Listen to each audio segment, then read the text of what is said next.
السلام علیکم۔ میں ہوں آپ کا ہوسٹ سلیم بن محمد رفیع اور یہ ہے میری یوٹیوب چینل۔ حاضرین، بڑے دکھ کے ساتھ، بے حد غم کے ساتھ اور پوری قوم کے ساتھ جو اس وقت بونڈا مذاق اور جو اس وقت غصہ اور آنکھوں میں خون پبلک کا اترا ہوا ہے اور جیسے وہ بے بسی کا شکار ہیں، اور جس طرح سے یہ ہمیں جو ہمارے پولیٹیکل لیڈر ہیں، جس طرح سے وہ ہمیں صبح کے وقت ستارے دکھا رہے ہیں، اور اس میں سب سے پہلے جس بندے کو بلیم کرنے لگا ہوں وہ آپ کا موسٹ پاپولر لیڈر ہے، اس آدمی کا نام ہے عمران خان۔ اب میں بڑے دکھ کے ساتھ اس آدمی کے اوپر جو بات کرنے لگا ہوں، ہو سکتا ہے وہ بہت سارے لوگوں کو وہ بری لگیں۔ میں ان کا مخالف نہیں، نہ ہی کسی طرح سے میں ان کی انگلی اٹھا سکتا ہوں کہ وہ صادق اور امین نہیں ہے، یا وہ خدا ترس نہیں ہے، یا وہ ایک ایماندار آدمی نہیں ہے۔ میں سب سمجھتا ہوں کہ ان میں ہے، لیکن جو سب سے بڑی میں سمجھتا ہوں کہ ان کی زیادتی ہے، جو سب سے بڑا جو قوم کے ساتھ وہ بونڈا مذاق کر رہے ہیں، وہ یہ کر رہے ہیں کہ وہ پوری جو پاکستان کے یعنی 23 کروڑ آبادی کے اندر جو اس وقت ہمارا یوتھ ہے، جو ہمارا سرمایہ ہے، جو تقریباً 40% کے قریب جو ہے پاپولیشن کا ایک حصہ ہے، جس میں ہمارے طلباء ہیں، جس میں ہماری بہنیں ہیں، جس میں ہماری بچی ہیں، جس میں ہماری والدائیں ہیں، جس میں ہمارے بزرگ ہیں، یعنی اس آدمی نے اپنی اوریشن سے، اپنی اسپیچ سے، اپنی ایمانداری سے، میری نظر میں اس نے جس قدر وہ کر سکتا تھا کہ قوم کو جگائے، اس نے کر لیا۔ جہاں تک ان کو جھنجھوڑ کے ایمان پہ لے جانے کا راستہ، وہ بھی اس نے کر لیا۔ لا الہ الا اللہ محمد رسول اللہ، وہ بھی اس نے اپنا پیغام لاؤڈ اینڈ کلیئر دیا۔ اور جس قسم کے لوگ اس کے جلسے میں اکٹھے ہوتے ہیں، اس نے یہ ثابت کر دیا ہے کہ اس وقت اگر قائد اعظم کے بعد اگر کوئی لیڈر ہے جس کی بات لوگ سننے کے لیے تیار ہیں، تو اس کا نام عمران خان ہے۔ آج عمران خان نے حلف لیا ہے مزید ایک دفعہ، اور ہر دفعہ کے حلف کے بعد عمران خان جو پختہ ارادہ کروا رہے ہیں، اس میں وہ لوگوں کو کہہ رہے ہیں کہ آپ نے اللہ کے علاوہ کسی کے آگے جھکنا نہیں ہے، آپ نے آئین اور قانون کے ساتھ چلنا ہے۔ اب اصل میں اس صورتحال کو ذرا آپ سمجھ لیں کہ یہ حلف نامے کیوں کروائے جا رہے ہیں۔ کیا یہ کسی روحانی شخصیت نے عمران خان کو کہا ہے، یا کیا صورتحال ہے؟ دیکھیے، جب بھی صورتحال آتی ہے روحانی شخصیت کی، تو پاکستان میں چونکہ کیمپین بہت چلی ہے عمران خان کی مسز کے خلاف، تو اس صورتحال میں کہا جاتا ہے جی وہ یہ ان کی مسز ہی ہے جو ان کو سارے روحانی مشورے دیتے۔ ایسی صورتحال نہیں ہے۔ بہت سارے اہل نظر عمران خان کو بہت ساری چیزوں میں رہنمائی فراہم کرتے ہیں، اور وہ عمران خان کو گائیڈ کرتے ہیں کہ کس ٹائم آپ نے کرنا ہے صورتحال دیکھ کر۔ دیکھیے، بہت سارے اہل نظر نے عمران خان کو جو گائیڈ لائنز دی وہ اسی کو لے کر چلتے رہے، اور اب تک ان کو حد سے زیادہ کامیابی یہ ملی ہے کہ عمران خان نے 75 سال سے جن کے چہروں سے نقاب نہیں اترا تھا، ان کے چہروں سے نقاب اتار دیا۔ اب مجھے یہ سب سے بڑی جو حیرت اس آدمی کے اوپر ہوتی ہے کہ جب خدا نے تمہیں یہ اس قدر تمہارا ایمان پکا ہے، اور تم ایاک نعبد و ایاک نستعین سے جو وحدانیت کی اللہ کی ہے، جس میں 1/3 آف قرآن تو ہے ہی، اس کا ذکر ہی وحدانیت پہ ہے، صرف قل هو اللہ احد میں نہیں ہے، لا الہ الا اللہ میں نہیں ہے، سورہ کاف میں دیکھو۔ اور میں ایک حصہ جو 1/3 میں نے قرآن پاک کا جو ہے توحید کے اوپر مکمل کیا ہے، تو وہ میں انشاءاللہ چاہتا ہوں کہ میں سب لوگوں کے ساتھ شیئر کروں۔ تو عمران خان نے وہ عملی طور کے اوپر اس نے اپنی تقاریر میں جتنے اس نے 52 کے قریب جلسے کیے ہیں وہ کیا، لیکن جس بات کا مجھے دکھ ہے کہ اس نے یہ جو کچھ یہ اعلان کر کے اعلان کہ جی میں لانگ مارچ کر رہا ہوں، میں ان کو ہٹا دوں گا، تو اس نے جو اپریل 9 کو ہوا اس میں اس نے 6 مہینے کا وقت ضائع کر کے ان لوگوں کو موقع دیا کہ ڈاکو جو ہیں وہ گھر کا نقب بھی لگا سکیں۔ ڈاکو کے جو فیسیلیٹیٹر ہیں، جو 74 ایئر سے جن کو یہ عادی ہے، جن کی جڑیں نیچے سمندر تک جا چکی ہیں، ان کو یہ بندہ اکھاڑنے کی کوشش کر رہا ہے صرف اپنی تقاریر سے۔ یہ اپنے ان پیغامات سے، اور وہ سمجھتا ہے کہ میں اس سے یہ کر لوں گا، عملی طور پہ وہ کچھ نہیں کر رہا۔ آپ مجھے بتائیں کہ اگر جیسے یہ حضور پاک کی بار بار مثال دیتا ہے، تو ارے حضور پاک نے تو عملی طور پہ کیا تھا۔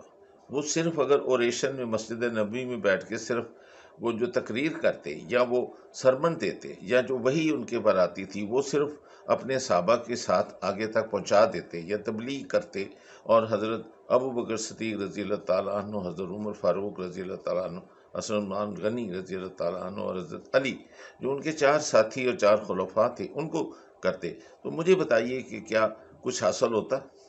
بالکل نہیں۔ انہوں نے عملی طور کے اوپر پہلے اپنے لوکل ٹرائبز کے ساتھ جو انہوں نے معاہدے کیے، جب وہ لوٹ لیتے تھے جو قافلے بدر سے آتے تھے، تو انتہائی ظالم ایک قبیلہ تھا کہ جو کوئی نہیں تجارت کرنے دیتا تھا، یعنی مدینہ شریف کا اکنامک بلاکیٹ تھا جو انہوں نے اس کو پہلے ختم کیا۔ مجھے بتائیں کہ عمران خان نے کون سا یہ ایسا قدم اٹھایا ہے جس نے اپنے رفقا، پہلے مجھے ان کے ایسے 4 ساتھی بتا دیں جو ان کے لیے جو یہ کام کرنے کو تیار ہیں یا ان میں یہ صلاحیت موجود ہے کہ وہ جائیں۔ پھر انہوں نے ان کو تبلیغ کے لیے بھیجا، گورنر بنا کر بھیجا، پھر انہوں نے آس پاس کے جو بڑے بڑے امپائر تھے ان کو وہاں بھیجا، ہر چیز میں عمل تھا۔ پھر انہوں نے پہلی جو وہ جنگ تھی جو ان کو مجبوراً کرنی پڑی، وہ احد کی جو جنگ ہوئی، پھر اس کے بعد آپ دیکھیں کہ غزوے ان کے تقریباً 50 کے قریب تک بنتے ہیں۔ آخر میں وہ جو رومنز کے ساتھ جو لڑائی ہوئی جس میں آپ صرف کچھ ہزاروں میں تھے اور وہ 50 لاکھ سے اوپر تھے، اور پھر وہاں بھی انہوں نے ان کو شکست دی۔ تو عمل ہے، عمل سے بنتی ہے یہ جو بھی کچھ آپ کی کرتے ہیں نا، actions speak louder than words. اپنے ورڈز دے کے ساری قوم کو اپنے جگہ کر آپ کو ان ایک کرب میں مبتلا کر رکھا ہے، اس سے وہ ایک ڈپریشن میں چلے گئے کہ وہ رزلٹ کچھ نہیں ہے، یعنی ورباسٹی کے بعد آپ ان کو سارا بالکل ان کا خون آپ جو ہے وہ ابلنے لگ جاتا ہے، ان کی آنکھوں میں وہ خون ہے کہ اس کو وہ جو غدار ہے اس کو پکڑیں اور اس کو وہ مثالی سزا دیں اور اس کو کسی چوک میں الٹا لٹکائیں، لیکن کس کو؟ آگے کیا کرنا ہے؟ یعنی عوام کو میں دیکھ رہا ہوں کہ وہ تو کیا عمران خان لگا ہوا ہے، کیوں نہیں کال دے رہا، چلو چھوڑو کیا ضرورت ہے، اب تو سب کو انارو مل گیا، چھوڑو گھر بیٹھو، کیوں عمران خان لگا ہوا ہے؟ اتنی شرم نہیں ہے اس قوم میں بھی؟ ویسے خود ہی نکل آؤ باہر، تمہارا پیسہ عمران خان کا پیسہ لوٹا گیا ہے، اور صرف پیسہ لوٹا نہیں گیا، یہ ذرا غور کریں، آئندہ کے لیے ہمیشہ کے لیے ان کو فری پاس دے دیا گیا ہے، کبھی کوئی وائٹ کالر کرمنل اب پاکستان میں نہیں پکڑا جا سکتا، کسی کی بیرونی جائیداد پکڑی جائے آپ کچھ نہیں کر سکتے، کسی کے بیوی بچوں کے نام اثاثے وہ بنا لے آپ کچھ نہیں کر سکتے۔ سو کرپشن کے لیے سب کو فری فار آل کنٹری کو بنا دیا گیا ہے، ایسے میں عوام نہیں کھڑی ہوگی تو کیا عمران خان نے ٹھیکہ اٹھایا ہوا ہے سب کا؟ ہمیں غیرت کھانی پڑے گی، ہم سب کو غیرت کھانی پڑے گی۔ دیکھیں یہ عہد کرنا پڑے گا کہ وہ جو نہیں ایک ڈائلاگ بولا کرتے تھے ایک اینکر صاحب کے، کچھ پکڑے جائیں گے، کچھ بھاگ جائیں گے، کچھ مارے جائیں گے، ہم میں سے کچھ پکڑے جائیں گے، کچھ مارے جائیں گے، کچھ کیا ہوگا، کچھ غائب کر دیے جائیں گے، لیکن مر جائیں گے، یزید کی بیعت نہیں کریں گے۔ یہ جو یزیدیت کا ایک سسٹم کمپنی نے یہاں پہ لگایا ہوا ہے نا 75 سال سے یہ جو چل رہا ہے، یہ ختم ہونا ہے، اور اس کو عوام نے ختم کرنا ہے، عام بندہ ختم نہیں کر سکتا۔ سینہ چھلنی ہے میرا، امید ہے کہ پورے 22-23 کروڑ کا سینہ چھلنی ہوگا آج کے ان فیصلوں کے بعد کہ کس طرح سے open and shut money laundering کے کیس کو ختم کر کے ان کو بری کر دیا گیا ہے، بری کر دیا گیا ہے۔ بتائیں کہ کس کو کریں؟ آپ یہ تو بتاتے نہیں ہیں کسی کو، ایکس وائی، اور یہ پھر کبھی وہ جو اپنے پرانی اس پہ چلے جاتے ہیں کہ جی وہ میر صادق اور میر جعفر۔ ارے بھائی اگر تمہیں کس کو پتہ ہے تو پھر ہمت کرو، بولو نا، بتاؤ کہ کون ہے، کس نے کیا ہے۔ تو اگر نہیں تم بولنا چاہتے، تمہارے میں اتنی جرت نہیں ہے، تو تم کس طرح سے تبدیلی تم لا سکو گے؟ نہیں لا سکو گے۔ اور لانگ مارچ، شیر آیا، شیر تو تمہارا آیا نہیں۔ انہوں نے جو پیسہ تھا، جو کرپشن تھی، وہ انہوں نے، تم خود بتا لو کہ 74 ایئرز کی کرپشن جو ہے نا، وہ پاکستان واحد ملک ہے جس کی اس فیصلے سے لیگلائز ہو گئی ہے، یعنی بالکل اب کرپشن جو ہے اس کی اجازت ہے پورے پاکستان میں۔ اگر آپ اتنے بڑے کرمینل کو جس کا ہر ثبوت موجود ہے اور اس ثبوت کا دیکھیں، میں نہیں کہہ رہا، جب اس کی جو ضمانت کینسل ہوئی شہباز شریف کی، تو اس وقت جو ہائی کورٹ کا جج تھا اس نے اپنے فیصلے میں لکھا، اسد جاوید براج نے، کہ یہ آرگنائز کرپشن کا ایک ٹپیکل، ایک کلاسیکل اگزامپل ہے، جس میں تمام ثبوت موجود ہیں کہ اتنے اربوں روپے کی مدری اس نے، حمزہ نے، اس کے بھائی نے، سلیمان نے، انہوں نے یہ کی ہے، اور یہ وہ پیسہ پلنڈر کیا ہے اربوں میں جو غریب قوم کا ہے۔ انہوں نے کس طرح سے کیسے سسٹم کوئی سوچ بھی نہیں سکتا جس میں انہوں نے کیا۔ اور آپ دیکھیں کہ 4 آدمیوں کا قتل جو ہے، وہ کیسے کہہ سکتے ہیں آپ کہ وہ جو قتل ہے اس پہ بھی آپ انگلی نہیں رکھ سکتے کہ قاتل کون ہے، یعنی وہ بھی آپ نے ہوا میں چھوڑا ہوا ہے۔ 3.5 سال آپ نے حکومت کی، آپ کہتے ہیں کہ جی میں استعفیٰ دے دیتا اگر کام نہیں کرتا، اور پھر بعد میں آپ خود ہی کہتے ہیں کہ میرے پاس کوئی پاور ہی نہیں تھی، میں جو کرپشن پکڑنے لگتا تھا تو کوئی پیچھے سے ایک غائبانہ ہاتھ آتا تھا۔ ارے بھائی، اس انویزیبل ہاتھ کو اب تو خدا کے واسطے ننگا کرو، لوگ اس کو گھسیٹ کر لائیں، اس کو پکڑیں، وہ کسی ادارے میں ہی ہوگا نا، کہ کہاں چھپا ہوا ہے، اس کو نکالیں۔ تو 74 سال کی ہسٹری میں آپ لیاقت علی خان صاحب کے قتل کے بعد تھے، میرا نہیں خیال کہ کوئی ایسا آدمی جس پہ آپ انگلی رکھ سکیں، جس نے اتنا ظلم کیا ہو، اتنی نیکڈ اگریشن کی ہو، اتنا وہ اس نے اپنے ملک کا سرمایہ جو ہے اس طریقے سے اس نے کیا ہو، یعنی کرپشن کو لیگلائز کیا ہے۔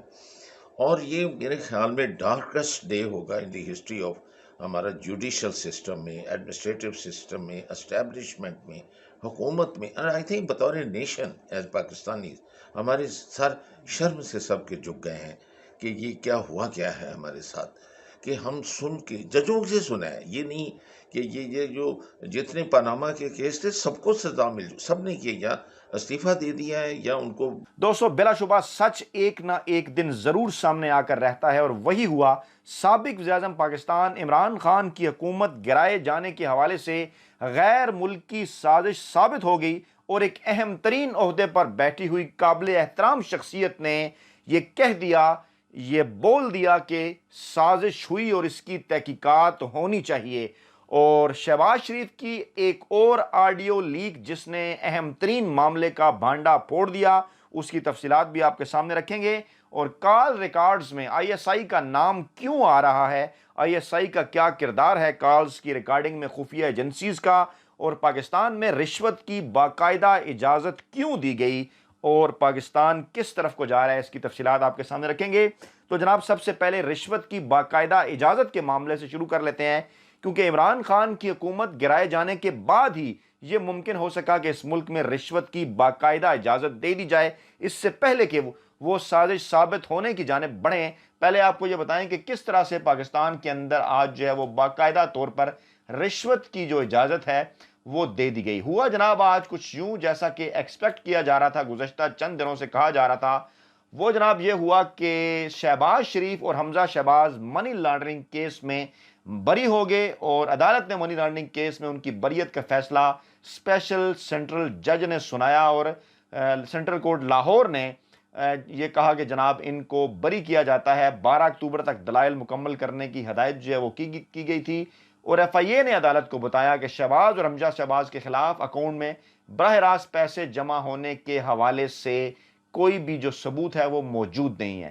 اب اس کا بیک گراؤنڈ کیا ہے؟ کیونکہ فواد چودھری کا اس حوالے سے بیان سامنے آیا کہ آج سے پاکستان میں رشوت کی باقاعدہ اجازت دے دی گئی ہے، اور انہوں نے کہا کہ نیا قانون بن گیا ہے کہ چوری ڈکیتی آپ کو کروڑوں میں کرنا ہوگی، اور آپ اس کو کریں، اور اس کے بعد اگر کوئی ثابت نہ کر سکے تو جس نے کرنا ہے وہ اگر ثابت نہ کر سکے تو پھر جناب آپ کے اوپر کسی قسم کا کوئی الزام نہیں۔ اور عمران خان کی جنگ اس نظام کے خلاف ہے جس میں ادارے تباہ ہو رہے ہیں، اور یہی وہ حقیقی آزادی کی جنگ ہے، اور پاکستانی عوام کے منہ پر یہ فیصلہ جو ہے، یہ تماچا ہے عدالتی نظام کے منہ پر، جس میں شہباز شریف اور حمزہ شہباز کو بری کیا گیا، بڑا بے عزت کر کے نکال دیا گیا۔